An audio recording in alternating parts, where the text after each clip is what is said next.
Hello friends, UPI को लेकर बहुत सारी कंफ्यूजन सामने आई है। 1 अगस्त 2025 से यूपीआई के नए नियम लागू हो गए हैं और इंटरनेट पर बहुत सारे लोग इन नियमों को लेकर सवाल पूछ रहे हैं। बहुत सारे लोग कंफ्यूज हैं, कई भ्रांतियां फैल रही हैं, लेकिन चिंता न करें, आज मैं आपके सारे सवालों के जवाब देने वाला हूं। चाहे वो यूपीआई लाइट की नई लिमिट हो, मर्चेंट पेमेंट का कूलिंग पीरियड हो या चार्ज बैक की प्रक्रिया, मैं एक एक करके सब कुछ आसान भाषा में समझाऊंगा। तो चलिए शुरू करते हैं। आपके सवाल, अरे सर सुना है यूपीआई में अब ढेर सारे नए नियम आ गए हैं, ये क्या माजरा है? हाँ तो दोस्तों, आपने बिल्कुल सही सुना है। 1 अगस्त 2025 से एनपीसीआई और आरबीआई ने यूपीआई को और बेहतर बनाने के लिए कुछ नियम बदले हैं, जिससे सर्वर पर बोझ जो है वो कम हो सके और सिस्टम पहले से तेज और पहले से ज्यादा सुरक्षित हो सके। यूपीआई लाइट वॉलेट की जो लिमिट है वो चेंज हो गई और चार्ज बैक प्रक्रिया को और भी ज्यादा आसान बनाया गया है। पूरा वीडियो देखोगे तो आपके सारे सवालों के जवाब जो है वो मिल जाएंगे। दूसरा सवाल है, यूपीआई लाइट वॉलेट की लिमिट क्या है? अब पहले तो 5000 थी ना? हाँ जी,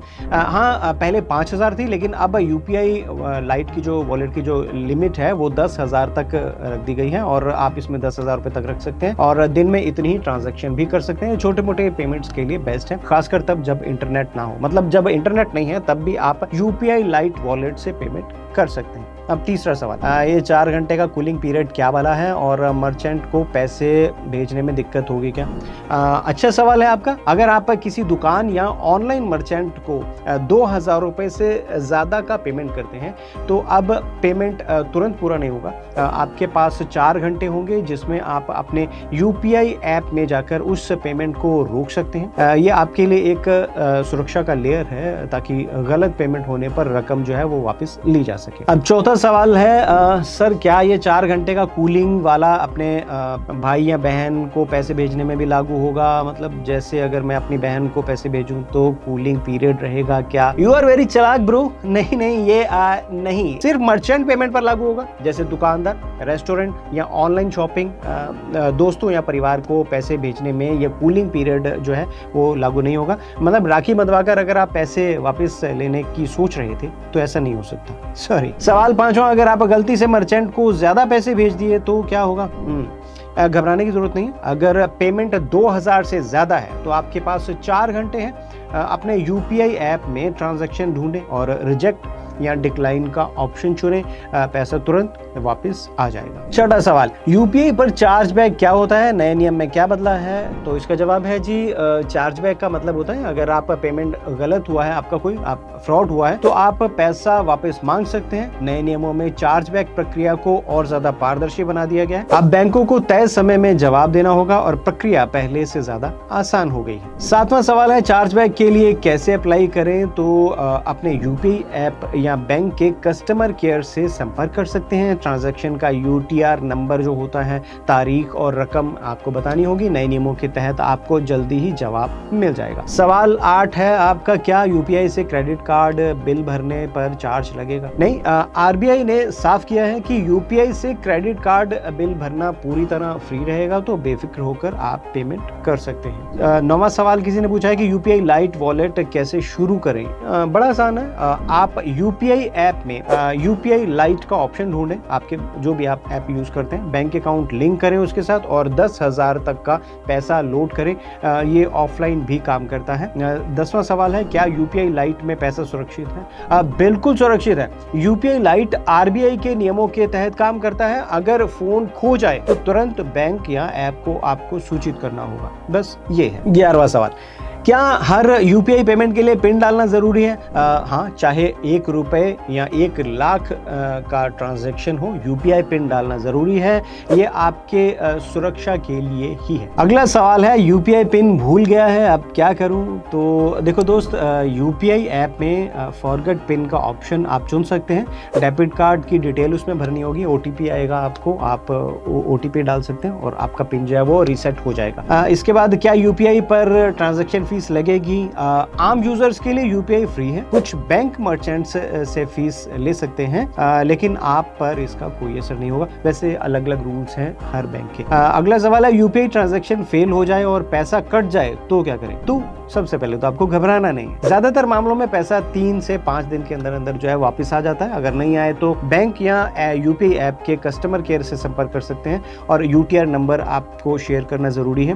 साथ के साथ एक चीज और, आप जो भी ऐप यूज कर रहे हैं जिससे आपने पेमेंट की है, उस ऐप के ऊपर आप उस ट्रांजैक्शन को सर्च करें। उस ट्रांजैक्शन के अंदर जाकर आपको कहीं ना कहीं सपोर्ट का ऑप्शन मिल जाएगा। आप वहां जाकर अपना जो कंप्लेंट है वो दर्ज कर सकते हैं। अगला सवाल है यूपीआई स्कैम से कैसे बचें। देखिए कुछ आसान टिप्स हैं। अज्ञात क्यूआर कोड स्कैन ना करें, यूपीआई पिन किसी से शेयर ना करें और 2000 से ज्यादा के पेमेंट मर्चेंट को 4 घंटे के कूलिंग पीरियड में चेक करें। सवाल 16, क्या यूपीआई से विदेश में पेमेंट कर सकते हैं। देखिए हाँ, आप फ्रांस, यूएई, सिंगापुर जैसे कुछ देशों में यूपीआई से पेमेंट कर सकते हैं, वहां के मर्चेंट्स के क्यूआर कोड स्कैन करने के बाद। 17वां सवाल, क्या यूपीआई ऑटो पे पर कोई बदलाव हुआ है। तो देखिए 1 अगस्त 2025 के नियमों में ऑटो पे पर कोई नया बदलाव नहीं हुआ है। पुराने नियमों के तहत ऑटो पे सेटअप और अलर्ट वैसे ही काम करते रहेंगे। अगला सवाल किसी ने पूछा है कि यूपीआई से नंबर पे बंद हो जाएगा क्या। नहीं, नंबर पे बंद नहीं हुआ है। बस पहली बार पेमेंट करते समय रिसीवर को यूपीआई आईडी वेरीफाई जो है वो करना होगा। 19वां सवाल है, यूपीआई ट्रांजैक्शन हिस्ट्री कितने दिन तक देख सकते हैं। देखिए आमतौर पर 6 महीने से 1 साल तक का हिस्ट्री आपके यूपीआई ऐप में जो है वो आपको मिल जाता है। पुराने रिकॉर्ड के लिए आप बैंक स्टेटमेंट भी अपना चेक कर सकते हैं और वो ज़्यादा सही रहेगा मुझे लगता है। सवाल 20वां, क्या यूपीआई के नए नियमों में ट्रांजैक्शन धीमे होंगे।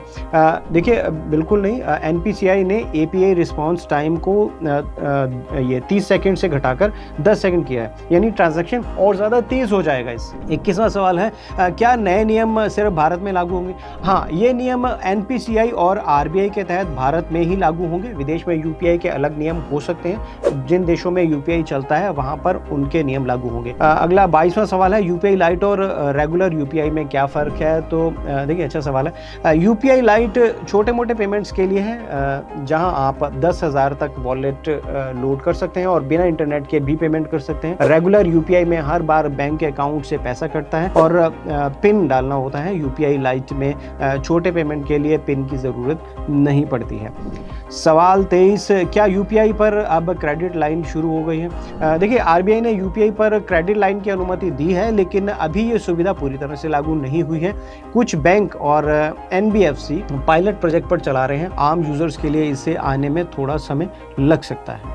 इसके बाद अगला सवाल है, किसी ने पूछा है कि क्या मर्चेंट को अब ज्यादा चार्ज देना पड़ेगा। हाँ देखिए, कुछ बैंकों जैसे आईसीआईसीआई ने मर्चेंट्स के लिए यूपीआई ट्रांजैक्शन पर चार्ज शुरू किया है, लेकिन ये चार्ज मर्चेंट्स पर लागू है, आम यूजर्स पर लागू नहीं होता है। अगर आप दुकानदार हैं तो अपने बैंक की डिटेल्स जो है वो चेक कर सकते हैं। सभी बैंकों के अलग अलग नियम हैं। 25वां सवाल है, क्या यूपीआई से रोज की ट्रांजैक्शन लिमिट बदली है। नहीं, ज्यादातर बैंकों में यूपीआई की डेली लिमिट जो है वो अभी भी 1 लाख ही है।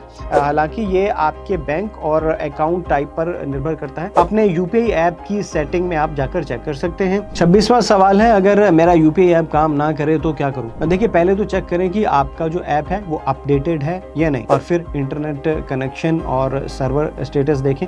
अगर फिर भी दिक्कत हो तो आप अपने बैंक या यूपीआई ऐप के कस्टमर केयर से संपर्क कर सकते हैं। लेकिन एक चीज मैं आपको बताना चाहूँ, जो मेरा अपना पर्सनल एक्सपीरियंस है, वो ये कि अगर कभी इस तरीके की प्रॉब्लम आती है तो कुछ लोगों को मैंने देखा है वो अपने फ़ोन को रीस्टार्ट करते हैं। अपने फ़ोन को रीस्टार्ट करने के बाद वो जब अपनी उसी यूपीआई ऐप को यूज़ करते हैं तब उनकी ये समस्या सॉल्व हो जाती है। कुछ फ़ोन में ऐसी प्रॉब्लम आती है, या कुछ ऐप्स में मैं कह सकता हूँ कि ऐसी प्रॉब्लम आती है, जिससे कि जब हम वाईफाई से नॉर्मल इंटरनेट पर जाते हैं, वाईफाई पर काम कर रहे हैं, और उसके बाद जब हम किसी बाहर चले जाते हैं जहाँ वाईफाई नहीं है और हमारे फ़ोन का इंटरनेट अभी यूज़ होना शुरू हो गया, तब ऐसी जो है कभी कभी ऐसी समस्या आती है। 27वां सवाल, क्या नए नियमों से यूपीआई सर्वर डाउन होना बंद हो जाएगा। तो देखिए एनपीसीआई का कहना है कि बैलेंस चेक और स्टेटस चेक की सीमा जैसे नियम सर्वर पर लोड कम करेंगे। इससे यूपीआई जो आउटेज की समस्या है वो कम हो जाएगी। 28वां सवाल है, क्या मैं एक दिन में कई यूपीआई ऐप से ट्रांजैक्शन कर सकता हूँ। हाँ, आप कई यूपीआई ऐप्स जैसे फोन पे, गूगल पे, पेटीएम, भीम इससे इस्तेमाल कर सकते हैं। हर ऐप की बैलेंस चेक और स्टेटस चेक की सीमा अलग अलग होगी, लेकिन ट्रांजैक्शन की कोई नई सीमा नहीं है। 29वां सवाल है कि यूपीआई से ऑनलाइन शॉपिंग करना अब सुरक्षित है या नहीं? देखिए बिल्कुल सुरक्षित है। 4 घंटे का कूलिंग पीरियड और प्राप्तकर्ता का नाम यानी जिसे पैसे मिलेंगे उसका नाम भी अब इसमें आपको दिखेगा, जैसे नियमों को अब इसमें शामिल कर दिया गया है। तो ऑनलाइन शॉपिंग और ज़्यादा सुरक्षित हो गई है, सेफ हो गई है। बस आपको सुनिश्चित करना है कि आप भरोसेमंद वेबसाइट से खरीदारी करें। तो अगर आपके सवाल और हैं तो आप नीचे कमेंट पूछें। ऐसे ही आसान और उपयोगी जानकारी के लिए हमारे चैनल को सब्सक्राइब करना ना भूलें, बेल आइकन दबाएं ताकि हर नया वीडियो आपको सबसे पहले मिले। तो मिलते हैं अगले वीडियो में, तब तक के लिए थैंक यू एंड बाय।